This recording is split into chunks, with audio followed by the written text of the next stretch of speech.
Starting out, you guys have 5 seconds to tell me a skill you'd like to see in Dragon Ball Xenoverse 3. Go ahead and comment it below. Hey, how's it hanging? It's your boy AZ Lazy Gaming, and today we're playing Dragon Ball Z Budokai 3. So in today's video, I'll be talking about things that should be fixed majorly in Dragon Ball Xenoverse 3. Starting with RNG. I feel like RNG was a pretty big issue in Xenoverse as far as skill drop rates and clothing and even accessories. It felt like sometimes you'd have to do a parallel quest about 6 or 7 times in order to get that skill that you want. There's been times where I've spent about 7-8 hours just trying to unlock one skill, especially in those, like, what are they, like 15 or 20 special parallel quests you do to get skills like data input. I remember I spent like a day and a half trying to get data input. So I feel like RNG should like completely not be a thing. I feel like there should be requirements that you have to meet if you want to unlock a skill in Xenoverse 3. Maybe a certain grade level you have to have, or even when you're trying to unlock Potential Unleashed.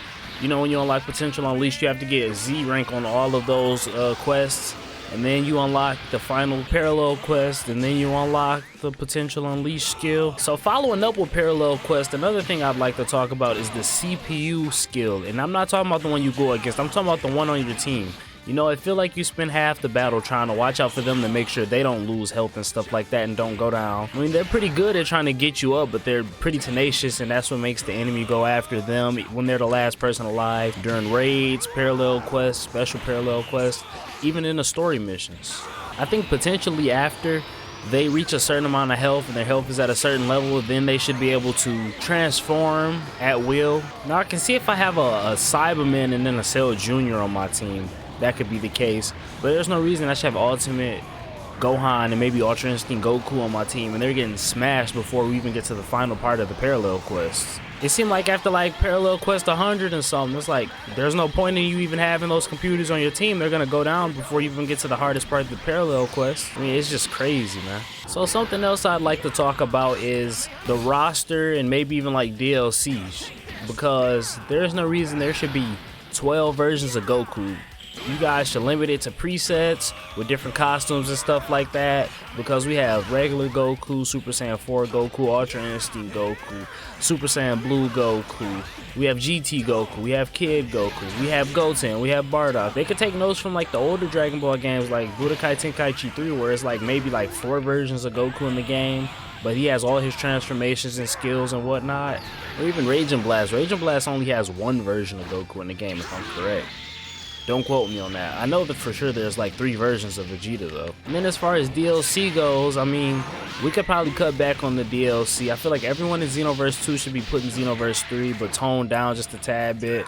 And all I'm gonna say is for DLC, I don't want to see any old characters that could have been put in Xenoverse 1 or 2. Straight new characters from the manga only. Alright, I can understand if like Dragon Ball Super is going, like at the beginning of Xenoverse 2, Super was a thing. It was kind of a new thing, and so you guys have to keep up with the show and the new characters coming out ever so rapidly. So we were seeing DLC the way we were. Characters like Deborah pop up as DLC and stuff like that. And I'm just like, Deborah should have been a character at the beginning of the game if you guys had plans on adding them. My thing is, just make the DLC make sense. I shouldn't see characters that I've known for 10 plus years finally be added when there's a new game. If you're gonna add them at the beginning. I don't think DLC just has to be characters either, or new parallel quests. Let's get new maps as DLC. I mean, yeah, some people might cheap out and be like, oh, I'll play the map online when it come out, but for the ones that want it, they'll go and buy it if it's there for sure. Alright, finally we'll be talking about the netcode. Now this is only the biggest issue because of the day and age we're in now. If we were on the PS2 and there was no online gaming, this wouldn't be an issue. But because Xenoverse is a fighting game and it's a Dragon Ball game and it has an online feature that's used a lot, it could be fixed. You know, with new fighting games, we have rollback netcode now. Even though anime games are notoriously known for bad Dragon Ball games, especially online netcodes, I should say, I'm sorry. Not just bad games in general, but netcodes. Like Demon Slayer tried to do the desyncing thing and it just made online weird and not feel authentic. Yeah, man, I don't know what it is about anime games and netcodes, but it's just like the two never mix well. It's like water and oil. You know, I can't name the last anime game we had that had a good netcode to go with it, if I can even name one to begin with. Alright, you guys, now we're at the end of this video, and if you enjoyed this video, I recommend you go watch another one of my videos where I talk about Dragon Ball Xenoverse 3. I hope you guys enjoyed. I love you guys, and I'll see y'all next week on Monday. Peace.